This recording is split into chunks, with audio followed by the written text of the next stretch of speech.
Welcome to Occult Mysticism, your path to hidden knowledge. Today we delve into the Rosicrucian Mysteries by Max Heindel, a fascinating exploration of Rosicrucian teachings and esoteric wisdom. Join us as we uncover these ancient secrets. Subscribe for more mystical insights. A solemn and penetrating contemplation upon the nature of our existence reveals to the earnest seeker, with a certitude that transcends mere intellectual assent, that the world visible to our mortal senses, this realm of fleeting forms, of shifting shadows, of birth, decay, and dissolution, is but a fragile and infinitesimal fragment of a vaster, more profound, and enduring reality. Since the dawn of human consciousness, when the first faint glimmer of self-awareness stirred in the breast of primitive man, the soul has yearned with an unquenchable thirst for a key to unlock the sacred and sorrowful riddles of life and death. It has sought to comprehend its own divine origin, to understand the purpose of its painful pilgrimage through matter, and to glimpse the nature of its ultimate, glorious destiny. In ages past, when the mind of the race was yet in its infancy and unable to grasp abstract truth, this sublime knowledge, this secret wisdom concerning the genesis of the cosmos and the evolution of the spirit, was veiled in profound symbol, in myth, and in intricate allegory. These sanctuaries of the spirit, established by the divine guardians of humanity, stood as luminous beacons of truth in a world often darkened by the storms of ignorance and superstition, preserving the sacred flame for a future day when humanity, having come of age, would be ready for a greater and more direct illumination. In the modern era, as humanity stands at a crucial and precarious turning point in its long and arduous evolution, a new revelation has been deemed necessary by these elder brothers of the race. The conditions of the Western world, with its triumphant emphasis on intellectual achievement, its relentless pursuit of scientific inquiry, and its consequent skepticism toward all that cannot be weighed or measured, have created a unique and poignant soul hunger. This is a deep-seated need for a spiritual philosophy that can fully satisfy the rigorous demands of the rational mind without doing violence to the intuitive and sacred longings of the heart. This present work, the Rosicrucian Mysteries, as penned by the authorized messenger of the Brothers of the Rose Cross, Max Heindel, serves as an elementary exposition of these hitherto secret teachings. It is offered as a radiant beacon for those who seek to heal the great and sorrowful schism between faith and reason, to harmonize the sacred promptings of the heart with the cold, clear logic of the intellect, and to find in this blessed and holy union a rational, ethical, and deeply satisfying solution to the great and sorrowful problems of being. It is a humble but authoritative attempt to render in plain language the majestic cosmic drama in which every human soul is an actor, a grand and purposeful pilgrimage from the divine font of being through the fiery and purifying crucible of material existence and back again, enriched and glorified to the eternal home of the spirit. The following pages are a summary and an homage to that noble and monumental effort seeking to distill and elaborate upon the pure essence of Heindel's profound work for the student who would embark upon this sacred path of knowledge, self-mastery, and selfless service. The Order of Rosicrucians and the Rosicrucian Fellowship. In the introductory chapter of his illuminating and foundational work, Max Heindel lays the cornerstone for all that is to follow by introducing the august and mysterious fraternity responsible for preserving and, at the appointed time, disseminating the sacred teachings he is about to unfold. He makes it clear from the outset that the Rosicrucian doctrine is not to be mistaken for a fanciful speculation, a mere philosophical system, or a creed to be accepted with blind and unthinking faith. It is, he asserts, a dualistic philosophy of the most profound depth and logical consistency, one that recognizes man not as the fragile, ephemeral creature of a day that he appears to be, but as a divine and immortal spirit, an inextinguishable spark of the eternal flame of God. This spirit, he explains with compelling clarity, is engaged in a long and purposeful pilgrimage of evolution, a grand journey of unfolding its latent, godlike powers through a series of existences in gradually improving and more responsive physical forms. This is the great and benevolent law of rebirth, a central and indispensable pillar of the entire Rosicrucian teaching, without which the riddle of life remains an insoluble and cruel enigma. This grand process of spiritual unfoldment, Heindel continues, is not a chaotic or random affair, subject to the merciless whims of blind chance or an inexorable unthinking fate. On the contrary, it is guided and ordered with infinite wisdom and compassion by exalted spiritual intelligences, great and glorious beings who stand far above humanity in the scale of evolution. These are the Hierophants of the Mysteries, known in the Christian religion as the recording angels, who serve as the divine guardians and ministers of God, overseeing the development of the human race. They ensure that each individual soul, in its long journey, receives the precise lessons and experiences necessary for its growth and ultimate perfection. From this lofty and comprehensive perspective, the earth itself is likened to a great and wonderfully organized school, a cosmic university.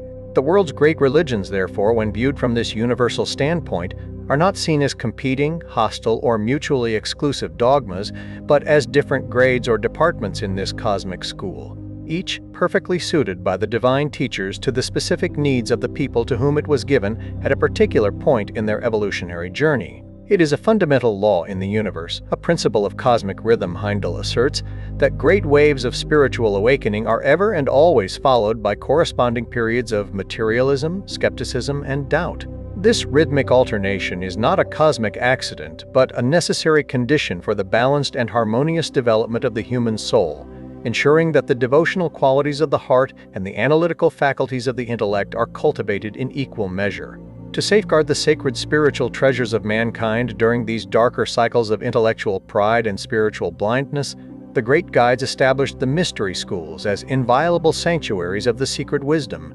In the 13th century, to prepare for and combat an impending and particularly dense wave of materialism destined to sweep over the Western world with the dawning of the age of modern science, a great spiritual teacher, a sublime hierophant of the mysteries, appeared in Central Europe. He was the exalted individual chosen and appointed to found the mysterious Order of the Rosy Cross, the authentic and authoritative mystery school of the Western world, a fraternity whose true nature and purpose have been the subject of endless and often misguided speculation, but whose inner secrets have remained inviolably veiled from the profane and the unworthy. The structure of this and all true mystery orders, Heindel reveals with unprecedented frankness, is not an arbitrary human invention, but a direct reflection of a cosmic pattern. The order is composed of 12 brothers, who represent the 12 signs of the zodiac and the 12 great creative hierarchies that work in the cosmic scheme. These 12 are gathered around a 13th invisible head, who is the direct link to the higher spiritual realms, the channel through which the divine wisdom flows into the order and, through it, into the world. Within the Rosicrucian order, 7 of the brothers work actively and invisibly in the world to aid humanity's progress, influencing the course of history and the evolution of art, science, and government. The other 5 brothers remain always within the sacred and ethereal confines of the temple, working on the more subtle planes of nature with those advanced pupils who have earned the right and developed the capacity to visit them in their spiritual bodies. Heindel is unyieldingly emphatic on the point that initiation into these sacred mysteries is not a commodity to be purchased with gold, nor a rank to be obtained through social influence or intellectual cleverness. It is the sacred and hard-won reward for years of meritorious and utterly selfless service to humanity. The true pupil of the Rosicrucians is therefore ever humble, modest, and self-effacing, seeking no worldly fame, honor, or fortune. For many centuries, the Brothers of the Rose Cross have worked silently and secretly from their invisible temple, each night at the mystic midnight hour when the spiritual currents of the planet are at their flood tide, sending out powerful and beneficent vibrations of spiritual light to counteract the deadening influence of materialism. They have secretly molded the thought and culture of the Western world through their chosen and often unconscious agents who, Heindel suggests, included such world-changing luminaries as Paracelsus, Jacob Boehme, Francis Bacon, and others of similar spiritual stature. At the dawn of the 20th century, the elder brothers determined that a new and more public phase of their work was necessary to meet the evolving needs of a world on the cusp of a new age. A public teaching was required, one that could bridge the ever-widening chasm between science and religion, making religion scientific and science religious, thus healing the great and sorrowful divorce between the heart and the intellect that so grievously afflicts the modern world. After being rigorously tested in his devotion, his courage, and his faithfulness to the spiritual vision, he was entrusted with the sublime teachings that would form the basis of his masterwork, the Rosicrucian Conception, which was published in 1909 as the first public textbook of this sacred science. To serve as the outer and visible vehicle for the promulgation of this Western wisdom teaching, the Rosicrucian Fellowship was established. This organization, Heindel explains, acts as the herald of the coming Aquarian Age, a new cosmic era during which the sun's processional journey through the celestial sign of the water-bearer will awaken latent spiritual faculties in a large portion of humanity. These powers, such as etheric vision, the ability to see the vital bodies of living things, telepathy, and the capacity to function consciously outside the dense body in the spiritual worlds, soul flight, will become commonplace. Therefore, the Fellowship carefully distinguishes between the path of the mere occultist, who seeks knowledge and power for their own sake and thus risks the awful peril of black magic, and the path of the true mystic, who follows the devotional and self-sacrificing path of the Christ and cultivates universal love. The supreme aim of the Rosicrucian Fellowship, its sacred mission, is to blend these two paths, to unite the most profound and illuminating esoteric knowledge with the all-embracing, selfless love taught and exemplified by the Christ. This beautiful and consecrated site serves as the international headquarters for the Fellowship's work, a place dedicated to spiritual healing, to the teaching of the Rosicrucian philosophy through its publications and its comprehensive correspondence courses in Christian mysticism and spiritual astrology, and to serving as a radiant and potent center of spiritual light and healing vibrations in the Western world. The problem of life and its solution. Having introduced the august keepers of the wisdom and their modern mission, Max Heindel next turns his keen analytical attention to the most profound and persistent problem that has haunted the human mind since its inception, the great and solemn riddle of life and death. Among all the varied, unpredictable, and often bewildering vicissitudes of mankind's earthly sojourn, the event of death stands as the one great, grim, and inescapable certainty that confronts every living soul. Sooner or later, whether in the vibrant flush of youth, the sober strength of maturity, or the quiet twilight of old age, every thinking person must stand alone before that silent portal and grapple with the profound and deeply personal enigma of what lies beyond the grave. To the one who, through reason, intuition, and purity of life, finds the true solution, the menacing specter of death dissolves like a phantom in the morning sun, revealing itself to be not an annihilation, but a mere and blessed transition, a birth into another and more vibrant state of being, a welcome release from the heavy fetters of the flesh. The first, the materialistic theory, which posits that life is but a fleeting, purposeless, and often painful journey from the cradle to the grave, that mind is a mere ephemeral byproduct of chemical processes in the brain, and that consciousness is utterly and irrevocably extinguished with the dissolution of the physical body, is found to be wholly and demonstrably wanting.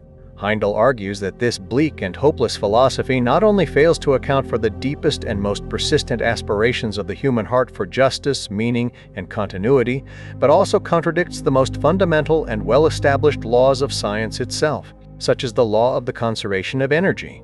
Furthermore, he cites the groundbreaking work of eminent and respected scientists of his day, such as Sir Oliver Lodge, Camille Flammarion, and Cesare Lombroso, whose careful, methodical, and courageous investigations into the realm of psychic phenomena had led them to the unequivocal and scientifically grounded conclusion that the intelligence we call man does indeed survive the death of the physical body and can, under certain conditions, communicate with those still living. The second theory, which Heindel terms the conventional theological theory, and which has for centuries dominated the religious thought of the Western world, claims that a new and unique soul is specially created by God for each birth. This soul, after a single, short, and often tragically curtailed life, is then consigned to an eternity of incomprehensible bliss or unspeakable and unending torment, based on the deeds and beliefs held during its brief earthly probation. This view, he contends, is also inadequate, for it presents an image of a capricious, unjust, and almost monstrous deity, and it fails to offer a rational explanation for the glaring and painful inequalities of birth and circumstance. By making a careful and crucial distinction, based on a deeper, esoteric understanding of the original scriptural languages, between the eternal spirit and the evolving soul, Heindel offers a more profound and satisfying interpretation. The spirit, he explains, is the uncreate, divine, and immortal essence, a veritable spark of God himself, which can never be lost or damned. The soul, on the other hand, is the precious and ethereal extract of our life's experiences, the spiritualized product of our righteous thoughts, our selfless feelings, and our noble deeds. It is the golden record of our good actions, etched upon the spirit through the subtle alchemy of the breath, that becomes the immortal soul, the true treasure we lay up in heaven. The record of our sins and misdeeds, being discordant and contrary to the harmonious nature of the spirit, constitutes a soul that sinneth, and this part of our nature is eventually expurgated and disintegrated in the purifying fires of the post-mortem state. Having shown the philosophical and ethical shortcomings of these two prevalent views, Heindel presents with confidence the third and, in his view, only truly satisfactory solution: the ancient and noble theory of rebirth, coupled with its inseparable and just companion, the law of consequence, or karma. This sublime doctrine, found at the heart of many of the world's great philosophies, teaches that each human spirit is an eternal and integral part of God, enfolding within its essence all divine possibilities, just as the tiny and humble acorn enfolds the potential of the mighty and majestic oak. These latent powers of divinity are slowly, gradually, and methodically unfolded and brought into dynamic expression through a long series of earthly lives in progressively improving and more responsive physical, emotional, and mental vehicles. What we are in this present life, our character, our talents, our limitations, our joys, and our sorrows, is the sum total and direct result of what we have been and done in all our past lives. What we shall be in all our future lives depends entirely and unequivocally upon what we will to be and to do in the precious moments of the present. We are born into specific and often difficult circumstances, not by accident, but by the unerring and impersonal law of attraction, which draws each returning ego to an environment and parentage that will afford it the precise lessons it needs to learn, the specific talents it needs to develop, and the karmic debts it needs to pay. Even the most painful and seemingly unjust family ties are but the outworking of past actions and relationships, providing potent and often unavoidable opportunities for restitution, for forgiveness, and for the holy transmutation of ancient hate into present love. He points out that while the vast majority of people in our current stage of evolution are not consciously aware of their past lives, this faculty of soul memory is latent in all and is sometimes spontaneously and partially awakened, providing fleeting but deeply significant glimpses of former existences. For the trained and dedicated pupil of a genuine mystery school, however, the fact of rebirth is not a matter of belief or speculation, but of direct, first-hand, and repeatable knowledge, demonstrated with absolute certainty through the disciplined exercise of developed spiritual faculties. The general interval between Earth lives, he explains, is approximately 1,000 years, a period that allows the spirit to assimilate its past experiences and to return to a world whose conditions have changed sufficiently to offer new and different lessons. The spirit typically alternates between male and female embodiments in order to gain a complete, balanced, and compassionate understanding of the full spectrum of human experience. This, however, is a general rule and is always subject to the higher and more specific demands of the law of consequence for each individual soul. A spirit may be brought to birth much sooner to fulfill a specific mission or to discharge an urgent karmic debt, or it may be detained longer in the heaven worlds to perfect a particular quality. Thus, the doctrine of rebirth and consequence, as elucidated by Max Heindel, presents a universe governed not by chance or cruelty, but by immutable law, infinite wisdom, and all-embracing love, a cosmos in which every single soul is on an unerring and ultimately triumphant path to perfection, the visible and the invisible worlds. With the profound philosophical groundwork of rebirth and consequence firmly and logically established, Max Heindel next invites the reader to radically expand his conception of the universe. He provides a detailed and systematic tour of the invisible, superphysical realms that interpenetrate, sustain, and are the ultimate cause of our familiar physical world. A trained and developed spiritual vision, which Heindel asserts is a latent potentiality in every human being, perceives that our planet is not a simple, solid globe floating in empty space, but is a wonderfully complex and composite structure of three primary, interpenetrating worlds.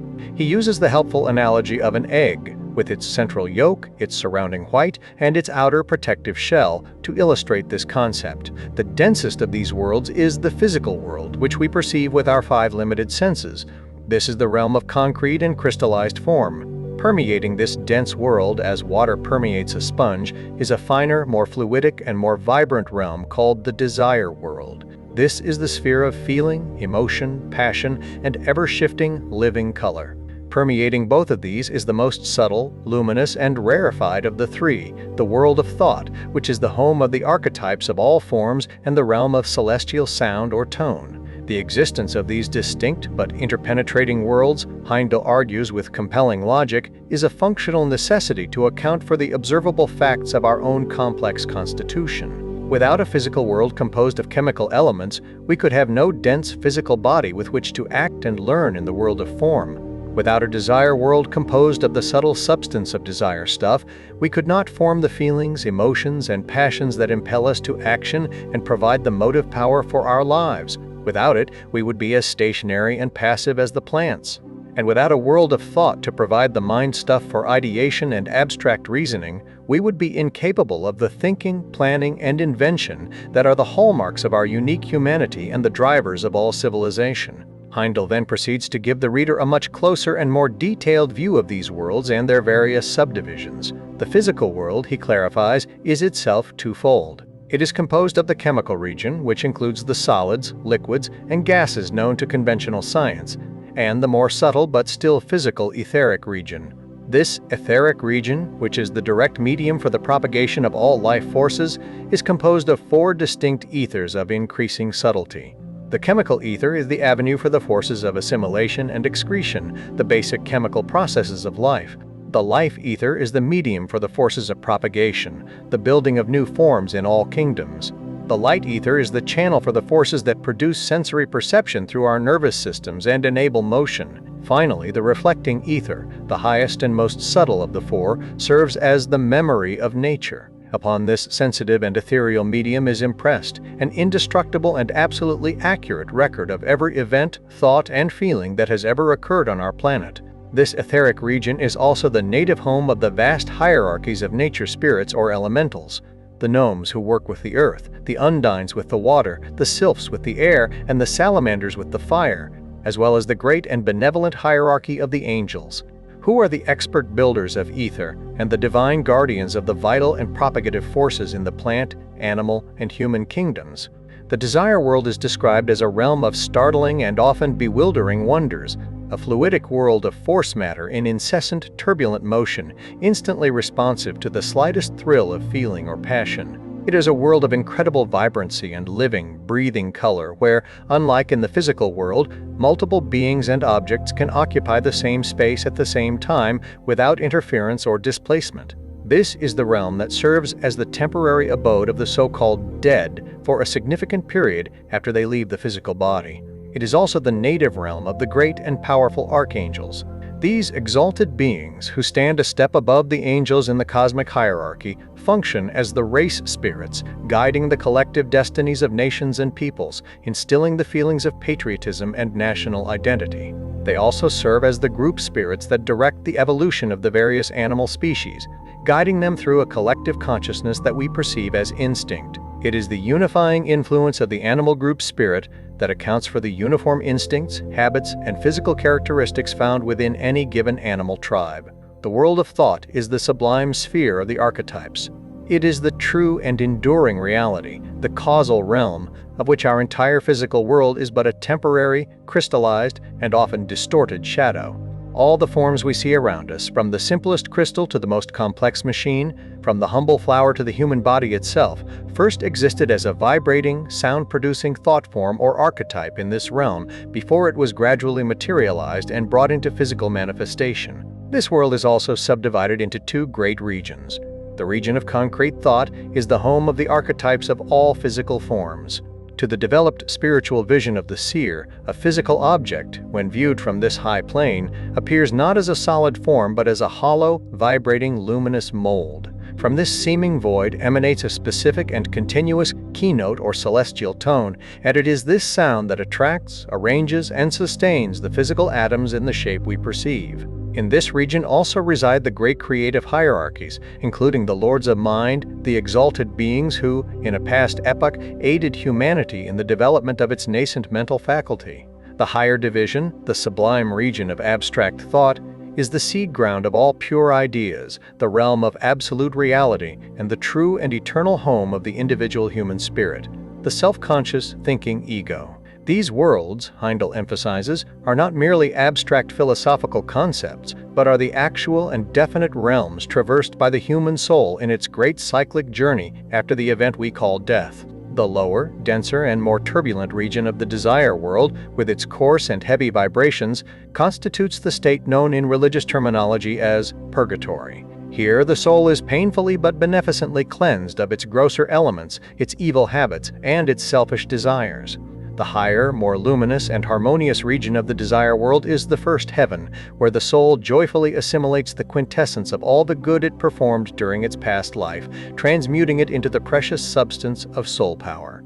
And the serene and transcendent region of abstract thought is the third heaven, a realm of profound and ineffable peace and rest, where the spirit dwells in its highest and purest essence, bathing in the very presence of God before it feels the renewed desire for experience, and begins its long descent toward a new birth and another lifetime of learning and growth in the great school of earth. The constitution of man. Having meticulously mapped the cosmic geography of the visible and the invisible worlds, Max Heindel turns his penetrating analytical gaze inward, from the macrocosm to the microcosm, to reveal the equally complex and wonderfully ordered constitution of man himself. To function consciously, to gather experience, and to express its evolving powers in these various interpenetrating realms of nature, he explains with scientific precision, the human spirit, or ego, must possess a vehicle or body composed of the specific substance of each realm. Man is therefore a wonderfully composite being, a divine, immortal, and self-conscious spirit clothed in a series of interpenetrating vehicles of varying density.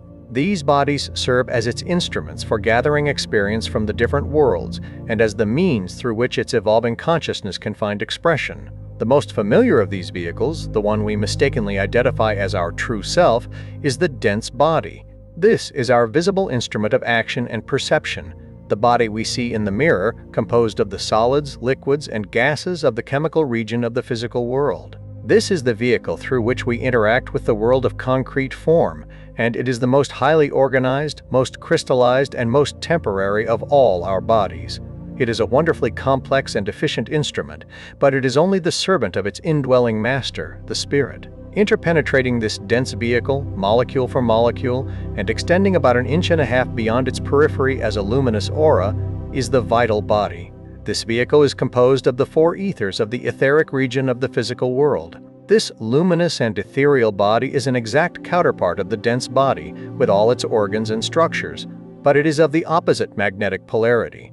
Thus, a physically male individual who is positive in his dense body has a negative vital body, while a physically female individual who is negative and receptive in her dense body has a positive and radiant vital body. This difference in polarity, Heindel explains, accounts for various physiological and temperamental differences between the sexes, including woman's ability to generate a surplus of blood and her more intuitive and psychic nature. The vital body is the direct vehicle of the life forces that sustain the dense body. It governs the processes of assimilation, growth, propagation, and the maintenance of health. It is through the gateway of the etheric counterpart of the spleen that the vital body absorbs the life-giving energy of the sun, transmutes it into a rose-colored vital fluid, and distributes this energy through the entire nervous system, thus animating the dense body and making action possible. The health, vitality, and radiance of this etheric vehicle directly determine the health and vitality of the physical form. When it is robust, it repels disease germs. When it is weak, the body becomes susceptible to illness. The next of man's subtle vehicles is the desire body, the instrument of feelings, emotions, and desires. This body is composed of the subtle, fluidic, and ever-moving substance of the desire world. To the trained spiritual sight, this vehicle appears as a great ovoid cloud of swirling, opalescent, and coruscating energies that surrounds and permeates the 2 denser bodies. Its myriad colors shift and change with every passing mood, passion, or emotion, but it retains a basic, predominant hue that is determined by the individual's astrological constitution and general temperament. A person dominated by anger will show fiery reds and scarlets, while one filled with devotion will radiate a beautiful celestial blue. It is in this vehicle that the great motive forces of attraction and repulsion, which form the basis of all our emotional life and impel us to seek or shun various experiences, have their genesis. In the average person of our present day, this desire body is not yet a fully organized and definite vehicle, but is in a more rudimentary, cloud-like state, awaiting the full organizing power of the indwelling ego to shape it into a coherent instrument of the will. The final and most recent acquisition of the evolving human spirit is the mind, or, more accurately, the sheath of mind. This is the focus through which the ego is able to formulate definite, concrete thoughts.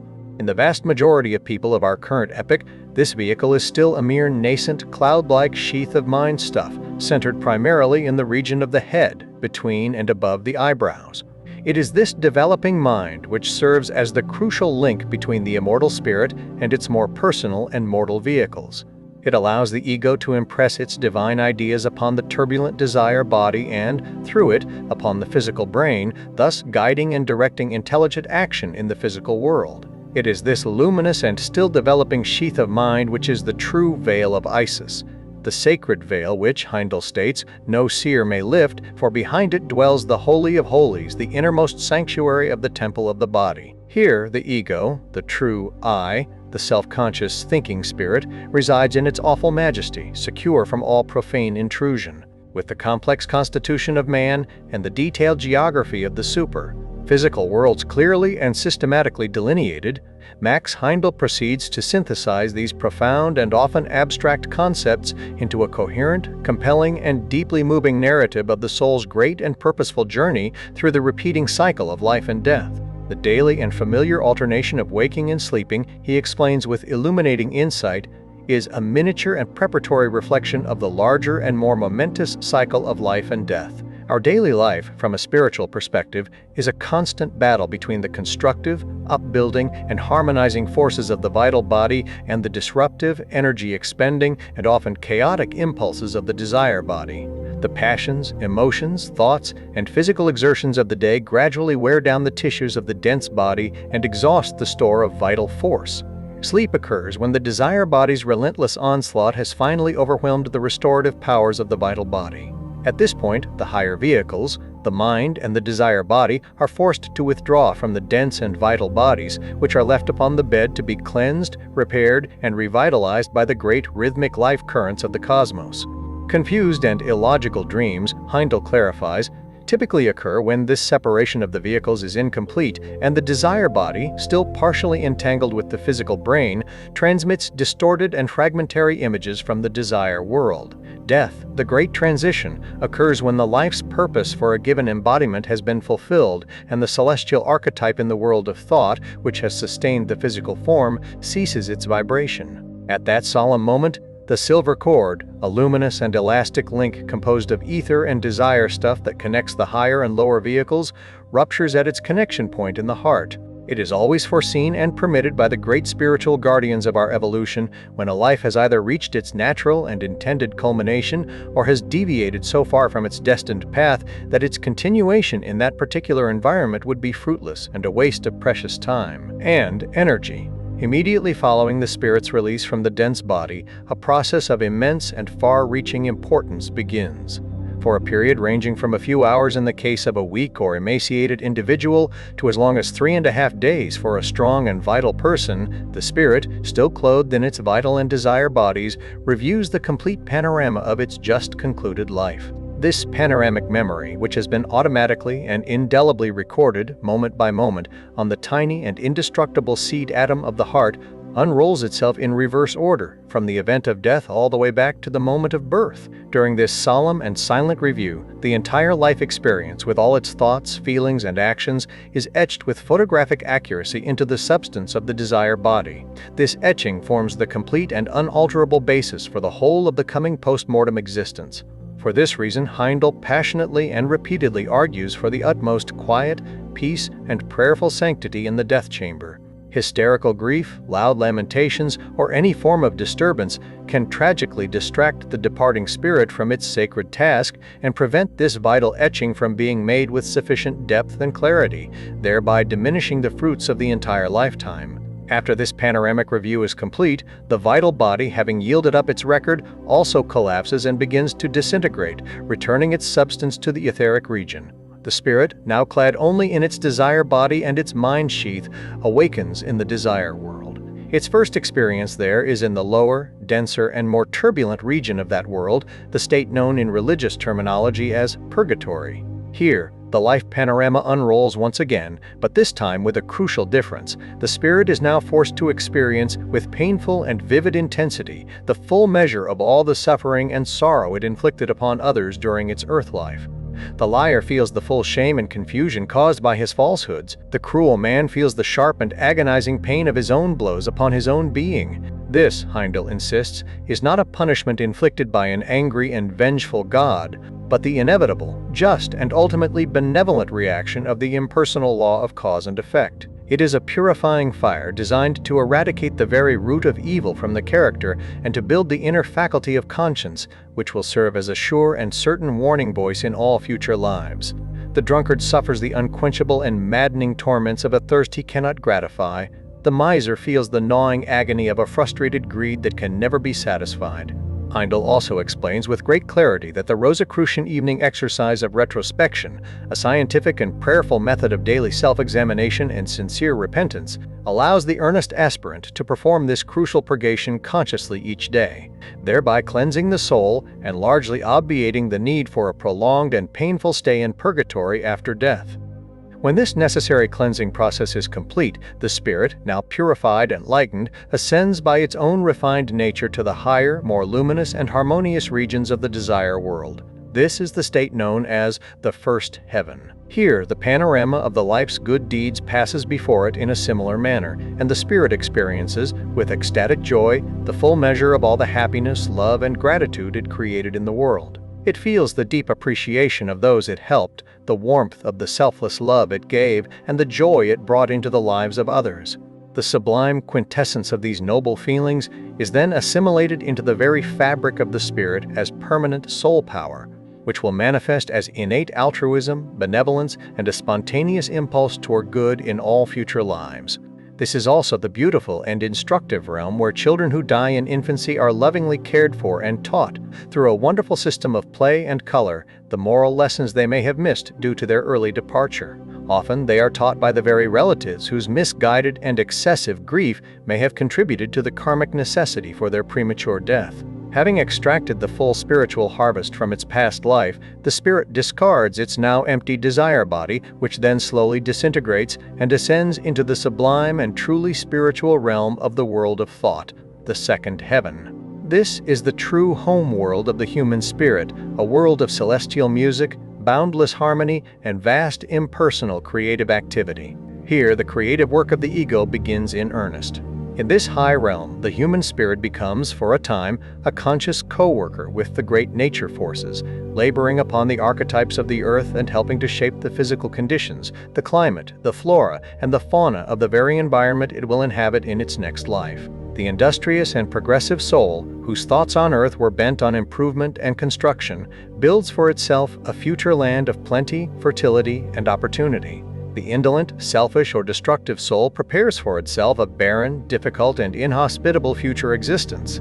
Thus, we are, in the most literal sense, the architects not only of our inner character but also of our outer physical destiny. After a period of blissful rest and profound spiritual assimilation in the highest heaven world, the third heaven, the spirit once again feels the stirrings of a new desire for more experience, for further growth, and for the overcoming of its self-generated limitations. This desire draws it back towards the gateway of rebirth. Under the loving and wise guidance of the great recording angels, it is shown a panorama of several possible future lives, each designed to liquidate a specific portion of its past karma and to provide the necessary new lessons for its continued progress. The spirit is left entirely free to choose which of these lives it will undertake. Once the momentous choice is made, it begins its long and gradual descent back to earth, gathering the appropriate materials for a new mind and a new desire body as it passes down through the worlds. Finally, it connects with the tiny physical vehicle being prepared for it in the womb of its future mother, ready to begin another day of toil and learning in the great and benevolent school of life, the mystery of birth and the education of the child. In the final and perhaps most immediately practical section of his profound work, Max Heindel brings these vast and sweeping cosmic principles down from the celestial realms to the most practical, intimate, and responsible sphere of human life, the sacred duty of the birth and rearing of a child. The process of birth, he reveals with an insight born of deep esoteric knowledge, is not a single event that occurs in a matter of hours, but a complex and gradual fourfold event. A profound and working knowledge of these epochs and the laws that govern them is therefore of the utmost and vital importance for every parent, guardian, and educator, for it allows one to work intelligently, lovingly, and harmoniously with the great and benevolent laws of nature in the sacred and karmic trust of rearing an immortal soul. The dense physical body is the first of the vehicles to be born at the moment we call physical birth. For the first 7 years of life, the primary and almost exclusive work of the indwelling spirit is the building and perfecting of this physical instrument. During this first septenary period, the vital body is still gestating within the child's aura and is not fully born or fully interlocked with the dense body until around the 7th year. Because the child in this first epoch is living principally in its vital body, which is the seat of repetition and which learns by pictures rather than by ideas, the most important and effective educational principles are example and imitation. The young child learns not by precept, by reasoning, or by being told what to do, but by absorbing and imitating, with photographic accuracy, the actions, feelings, and attitudes of the adults in its environment. The parent's personal example is therefore paramount and all-powerful. The environment should be one of physical activity, rhythm, beauty, and harmony. Nursery rhymes, songs, and rhythmic games are not frivolous pastimes, Heindel insists, but are powerful forces that build health, harmony, and strength into the plastic and rapidly growing physical form. The birth of the vital body, which occurs at about the age of 7, marks the beginning of the second great period of childhood, which lasts until puberty at around the age of 14. The vital body is the specific seat of memory, habit, and the conscience.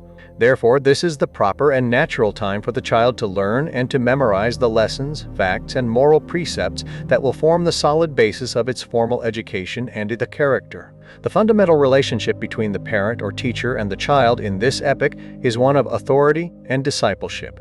The child is now naturally and properly inclined to look up to its elders as infallible sources of wisdom and takes what it is taught on faith, without question. This is the time to instill good habits of thought and action, which will serve the individual for the rest of his or her life. Around the 14th year, a great and dramatic change occurs with the birth of the desire body. This inaugurates the third, and often most difficult and turbulent period of development, the time of adolescence, which extends to the 21st year. This is the stormy and critical time when the powerful, surging, and as yet unchecked feelings and emotions of the desire nature flood the consciousness. The ego begins to assert its independence with a new and often bewildering force. The watchwords for the wise parent during this critical time must be tolerance, sympathy, and advice. The old relationship of authority must now gracefully give way to one of loving and sympathetic guidance. The youth is no longer a child but an awakening individual, wrestling with powerful inner forces that he does not yet understand and cannot fully control. To meet his assertions with harshness or rigid authority is to invite rebellion and to lose his trust and confidence forever.